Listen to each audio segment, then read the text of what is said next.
Hi, it's Tina and Tim again, and we're still on the same topic regarding child protective services. So, what happens when you go into a home and the smell of cat urine or dog urine and feces are all over the place? What can you do in that type of circumstance where it's so overwhelming and maybe the report that came in didn't involve that? So I've actually had this happen. I had a report come in. It was called inadequate guardianship, meaning they weren't really watching the child like they should. I got to the home. The home had 20 cats. You could smell the ammonia before you even got in the home. Once I did get in the home, there was feces from the animals and stuff laying around, and we were looking at a child who was 3.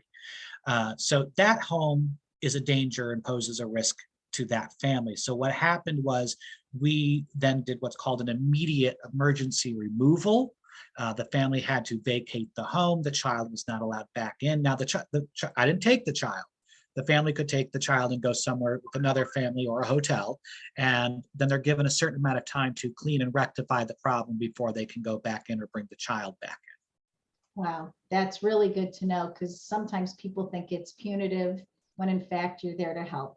Remember, tune in next time to Tina and Tim on eCourt Coach, like our page, and remember to subscribe.